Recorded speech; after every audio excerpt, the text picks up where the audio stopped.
मध्यंतरीच्या काळामध्ये आपला कोराडीचा जो 660 मेगावॅटचा संच आहे तो काही काळ बंद होता।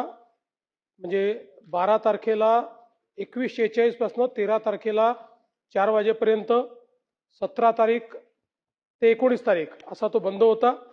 नाशिकचाही संच असा, हे तिन्ही चारी संच मध्ये 2-2, 3-3 दिवस बंद होते। ते जरी बंद असले तरीही आपला जो मिड टर्म वीज खरेदीचा करार आहे त्या करारामुळे या संचाला रिप्लेस करणारी सगळी वीज ही आपण त्या ठिकाणी विकत घेतली। दरम्यानच्या काळामध्ये सुदैवाने कोयनेमध्येही आपला जो महानिर्मितीला अलॉटेड कोटा आहे तो कोटा बाकी होता। त्या कोट्याचा वापर करून आपण ॲडिशनल वीज निर्मिती केली। त्यामुळे या दरम्यान एकही दिवस आपण भार नियमन केलेलं नाही। आपण जो विषय सांगताय तो विषय काही ठिकाणी जो होतोय याची 2 कारण आहेत। पहिलं, आता आपण फीडर सेपरेशन केलेलं आहे आणि फीडर सेपरेशन झाल्यानंतर ज्या लोकांनी शेतीच्या फीडरवर घराची लाईन टाकलेली आहे त्या लोकांना त्रास होतोय। कारण फीडर सेपरेशन नंतर आता आपण 75% शेतकऱ्यांना दिवसा वीज देतो आणि त्यामुळे नंतरच्या काळामध्ये आपण ज्यावेळेस शेतीचं फीडर बंद करतो त्यावेळी ज्या लोकांनी त्या फीडरवरनं घरची वीज घेतलेली आहे त्या लोकांना असं वाटतं की लोड शेडिंग आहे। ते लोड शेडिंग नाही। त्या लोकांनी जे आपलं सेपरेटेड फीडर आहे, म्हणजे ज्या फीडरवरनं आपण उद्योगाला किंवा घरगुती करता वीज देतो त्याच्यावर जाणं अपेक्षित आहे। तशा प्रकारे आपण त्यांना सांगतो देखील आहे। काही प्रमाणात लोक चालले देखील आहेत, पण ज्या ठिकाणी लोक जात नाहीत त्या ठिकाणी हा प्रॉब्लेम येतो आणि त्यांना असं वाटतंय की कुठेतरी लोड शेडिंग होत आहे। दुसरा, आपण ज्यावेळी अशा प्रकारचं फेलियर झालं त्या फेलियरमध्ये आपण वेगवेगळ्या स्रोतातनं जी काही वीज घेतली ती वीज घेतल्यानंतर काही ठिकाणी हेही लक्षात आलं की मोठ्या प्रमाणात अचानक ही सगळी वीज आल्यामुळे 2-3 ठिकाणी हेही खरं आहे की ट्रान्सफॉर्मर फेलियर झालं, पण ते आपण लगेच रिप्लेस केलं।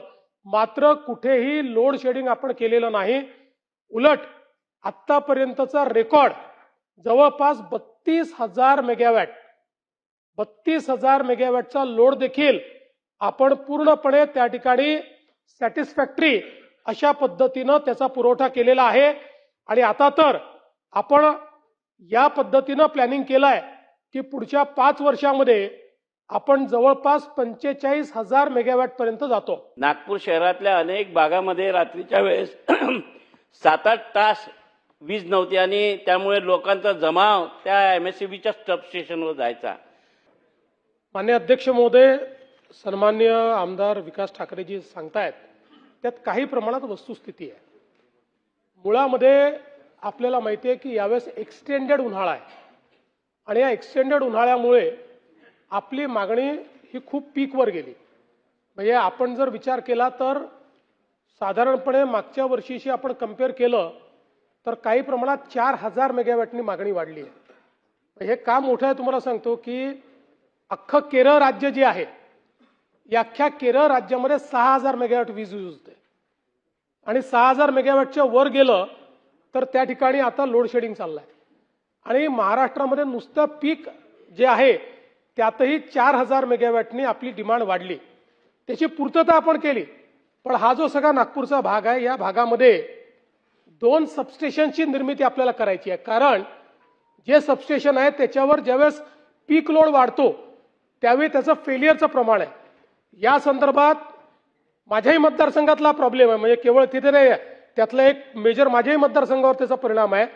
पण त्यामध्ये प्रॉब्लेम हा होता की 2 आपण सबस्टेशन मंजूर केले, त्याची जागा मिळत नव्हती। मी आता त्याची बैठक घेऊन त्या जागा त्यांना मिळवून दिलेल्या आहेत। त्याचं कामही आपण करणार आहोत। ते काम झाल्यानंतर त्या ठिकाणी ज्यावेळेस हा लोड डिस्ट्रीब्यूट होईल सबस्टेशनवर त्यावेळी हे फेलियरचं प्रमाण हे पूर्णपणे त्या ठिकाणी संपेल। मात्र आपण जे सांगितलं की फोन उचलला नाही वगैरे असं जर असेल तर कारवाई केली जाईल।